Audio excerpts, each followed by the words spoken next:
श्री शिवाय नमस्तुभ्यम आप सभी को। तो आई होप आप सब लोग ठीक होंगे। आप सबका स्वागत है मेरे यूट्यूब चैनल शिव की दीवानी में। तो क्या आपकी भी पार्थिव शिवलिंग पूजा करने के बाद भी बहुत सारी मनोकामनाएं ऐसी हैं जो पूरी नहीं हो पा रही हैं? आपने पार्थिव शिवलिंग पूजन भी अच्छे से किया है लेकिन फिर भी आपकी कोई कामना है जो अभी तक भी अधूरी है। तो ऐसा भी होता है दोस्तों कि जब हम पार्थिव शिवलिंग पूजन करते हैं तो उसके बीच में हम कुछ छोटी छोटी गलतियां कर देते हैं, कुछ भूल चूक कर देते हैं, जिस कारण से जो है हमारा व्रत और पूजा जो है वो भोलेनाथ स्वीकार नहीं करते हैं। और ये बहुत ही माइल्ड मिस्टेक्स होती हैं लेकिन हमें इन पर ध्यान देने की ज़रूरत होती है। तो इसलिए आज हम इस वीडियो के अंदर जानेंगे कि वो कौन सी गलतियां हैं जो हमें पार्थिव शिवलिंग पूजन के दौरान नहीं करनी चाहिए, जिसके करने से हमारी जो पूजा है वो थोड़ी बहुत जो है ख़राब हो जाती है या भगवान उसे स्वीकार पूरी तरह से नहीं करते हैं। तो चलिए ज़्यादा टाइम वेस्ट ना करते हुए वीडियो को शुरू करते हैं। तो सबसे पहले तो गुरुजी ने बताया है कि जब भी हम पार्थिव शिवलिंग का निर्माण करने या शुरू करते हैं तो हमें उससे पहले 2 घंटे या 1 घंटे पहले एक तांबे के लोटे में थोड़ा सा जल भर कर रखना है। यदि आप नहीं रखते हैं तो आप अवश्य रखें, क्योंकि ये जल जो होता है पितरों के नाम का होता है। इसके ऊपर एक छोटी प्लेट रख दें और उसके ऊपर एक चावल का दाना रख दें। तो जब आप शिवलिंग बनाने लगे, पार्थिव शिवलिंग बनाने लगे, तो आपको इसी जल का इस्तेमाल करना है। और जब आप घर पर सबसे पहले मिट्टी अगर आप बाहर से लेकर आते हैं तो उस पर गंगा जल जो है आपको छिड़कने की ज़रूरत होती है, क्योंकि बाहर की मिट्टी है, पता नहीं कैसे क्या कौन से कीट मकोड़े जो हैं उसके अंदर होते हैं। तो इसलिए आपको क्या करना है, उसके अंदर घर आते ही पहले सबसे पहले उसमें गंगा जल छिड़क दीजिए, जिससे वह पवित्र हो जाए। उसी कलश के पानी से जो है आपको शिवलिंग बनाना है। कई लोग क्या करते हैं कि कलश का पानी नहीं लेते हैं, नॉर्मल जो पानी होता है, टैप वाटर, नल का पानी जो होता है वो यूज़ कर लेते हैं। तो हमें ऐसा नहीं करना चाहिए। देखिए, हम भगवान की पूजा कर रहे हैं तो हमें सभी चीज़ें जो है साफ़ और स्वच्छ रखनी है। भगवान को भी साफ़ और स्वच्छ चीज़ें पसंद है। तो इसलिए आप हमेशा ये कोशिश कीजिए कि वो तांबे के लोटे का जल 1-2 घंटे पहले पार्थिव शिवलिंग बनाने से पहले भर कर रख दीजिए, और जब शिवलिंग बनाने लगे तो वही जल यूज़ कीजिए। और एक बात और ध्यान रखनी है, आप जब भी पार्थिव शिवलिंग बनाने लगे तो आपको गलती से भी तुलसी के क्यारे की मिट्टी नहीं लेनी है, जिस गमले में तुलसी का पौधा लगा हो। क्योंकि आप सब जानते हैं कि तुलसी का जो पौधा है, तुलसी का जो दल है, वो भोलेनाथ पर नहीं चढ़ाया जाता है। इसलिए आप कोशिश कीजिएगा कि, कोशिश नहीं, आप कभी गलती से भी तुलसी की मिट्टी का जो है प्रयोग ना करें। ना ही जो पार्थिव शिवलिंग है उसको विसर्जन करने के लिए उसको तुलसी के पौधे में डालें, क्योंकि तुलसी माता बिल्कुल स्वीकार नहीं करती हैं विसर्जन वाला जल जो है, और भोलेनाथ भी स्वीकार नहीं करते हैं तुलसी माता के गमले में अपना शिवलिंग बना हुआ। तो ये चीज़ें जो हैं, आपको पहली चीज़ तो ये है कि पार्थिव शिवलिंग बनाते टाइम आपको क्या क्या चीज़ें जो है याद रखनी है। ये मैंने आपको बता दिया। फर्स्ट पॉइंट ये हो गया। तो आप जब भी पार्थिव शिवलिंग बनाएं तो कोशिश करें कि गाय का दूध, देसी गाय का दूध जो आपके यहाँ अवेलेबल हो, पर आपको लेना गाय का ही है। अगर आप वंश वृद्धि चाहते हैं तो आप गाय का घी मिलाइए उसमें, पार्थिव शिवलिंग की मिट्टी में। यदि आप धन संपत्ति और कामना पूर्ति चाहते हैं तो आप गाय का दूध मिलाइए, उसकी कुछ बूंदें डाल लीजिए, और उसके बाद आपको पार्थिव शिवलिंग का निर्माण करना है। और दूसरी बात मैं आपको बताने जा रही हूँ, जो गलती हम लोग कई बार कर देते हैं, जिसके बारे में कई लोगों को नहीं पता है। जब भी हम पार्थिव शिवलिंग बनाएं तो हमें उत्तर दिशा की तरफ बैठकर बनाना चाहिए, मतलब हमारा मुख जो है उत्तर दिशा की तरफ होना चाहिए। और सबसे पहले जो है हमें नीचे एक बेलपत्री रखनी है, और बेलपत्री के ऊपर सबसे पहले हमें शिवलिंग का निर्माण करना है। शिवलिंग के निर्माण के बाद जलाधारी बनानी होती है। ऐसा नहीं कि आप पहले जलाधारी बनाएंगे उसके बाद शिवलिंग बनाएंगे। तो पहले आप जलाधारी बनाएं, जलाधारी ना बनाएं, आप पहले शिवलिंग बनाएं, उसके बाद ही जलाधारी बनाएं। और जब भी आप ये बनाएं पार्थिव शिवलिंग, तो आप अपने मन ही मन ओम नमः शिवाय या श्री शिवाय नमस्तुभ्यम बोलते रहें।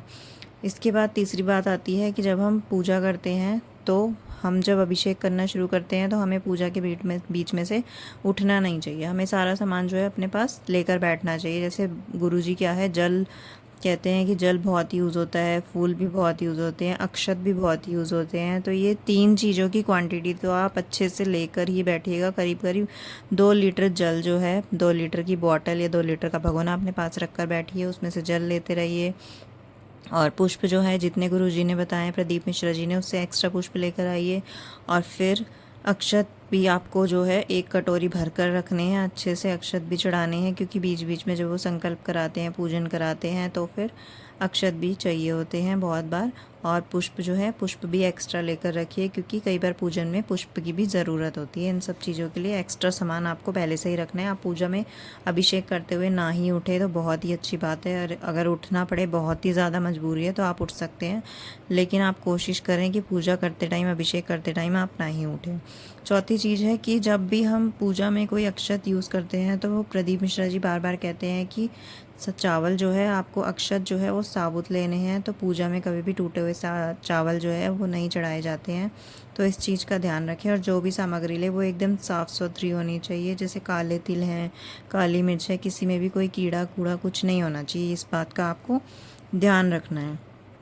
तो ये सब चीज़ें जो हैं उसमें कीड़ा वगैरह नहीं होना चाहिए। और एक सबसे इम्पॉर्टेंट बात उन्होंने जो बताई है कि जब भी हम पार्थिव शिवलिंग का पूजन करते हैं, उसके बाद जब हम विसर्जन की बात आती है, तो जैसे नॉर्मल डेज़ में हमने पार्थिव शिवलिंग बनाया, तो हमें जो है रात से पहले, प्रदोष काल के समय से पहले जो है उसका विसर्जन कर देना चाहिए।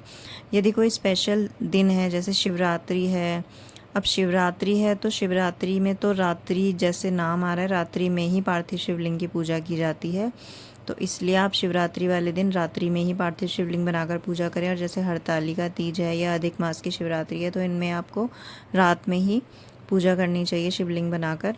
और यदि वैसे नॉर्मल डेज़ है, रेगुलर डेज़ है, तो उसमें आपको क्या करना है, उसमें आपको पार्थिव शिवलिंग को शाम होने से पहले पहले विसर्जन कर देना है। अगर आप बाहर नहीं जा सकते तो आप घर के किसी गमले में ही, तुलसी के गमले को छोड़कर उसी में इसका विसर्जन कर दीजिए। इसके बाद गुरुजी ने नेक्स्ट बात बताई थी कि अब आपको क्या करना है कि जब माताएं बहनें जो शिवलिंग बना रही होती हैं ना, तो वो क्या करती हैं कि जब शिवलिंग बना रही होती है, तो जो मिट्टी साइडों में इधर नीचे इधर उधर गिर जाती है बनाते टाइम, तो या उनके हाथों में लग जाती है, उस मिट्टी को भी हाथों से, किनारियों से पूछ पूछ के ना उसी शिवलिंग में लगा देती है। तो आपको ऐसा बिल्कुल भी नहीं करना है, बिल्कुल भी नहीं। यदि आपको वो बची हुई मिट्टी है जो आपके हाथों पे लग गई है, अगर आपको उसे यूटिलाइज़ करना है, उसे यूज़ करना है, तो आप उसके नंदी जी बना दीजिए, आप उसके नाग देवता बना दीजिए, लेकिन आपको शिवलिंग में उस मिट्टी का बिल्कुल भी उपयोग नहीं करना है। वो मिट्टी जो है, यदि आप शिवलिंग में लगा देते हैं, तो आपकी पूजा पूरी तरह से जो है व्यर्थ हो जाती है। इस बात का आप बिल्कुल ध्यान रखें कि ये जो मिट्टी है वो उसमें ना लगाएं। और इसके बाद गुरुजी ने एक लास्ट नियम जो बताया, वो उन्होंने ये बताया कि जब भी हम पार्थिव शिवलिंग का विसर्जन करें, तो हाँ, उसकी जो जलाधारी है उसका मुख हमारी साइड होना चाहिए, उसकी जलाधारी हमारी साइड होनी चाहिए। और फिर जब हम उसको विसर्जन के पात्र में नीचे उसको डुबोएं, तो धीरे धीरे जब उसका थोड़ा सा पार्ट दिखता हुआ अंदर डूब जाए, थोड़ा सा पार्ट दिखता हुआ रह जाए, तभी हमें अपनी मनोकामना दोबारा बोलनी है और भोलेनाथ से कहना है हमारी ये मनोकामना है, इसे पूरा कर दीजिए।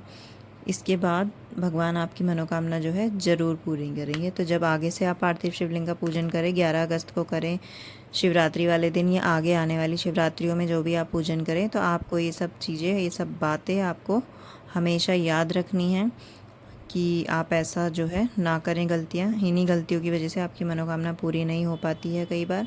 और जो भी आप चीज़ लें वो सुच्ची लें, ये एक नियम जो है वो आपको खुद से लेना है। कोई भी चीज़ जो है झूठी नहीं होनी चाहिए। जैसे मिठाई है, मिठाई आप बाहर से ला रहे हैं तो उसे पहले खुद ना खा लें, भगवान के लिए सुच्ची रखें।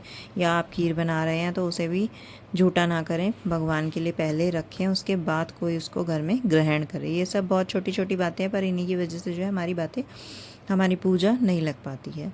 तो इसलिए आपको वीडियो इन्फॉर्मेटिव लगी हो तो चैनल को सब्सक्राइब करें, लाइक करें एंड कमेंट करके मुझे ज़रूर बताएं कि आपको और किस टॉपिक पर वीडियो चाहिए। श्री शिवाय नमस्तुभ्यम।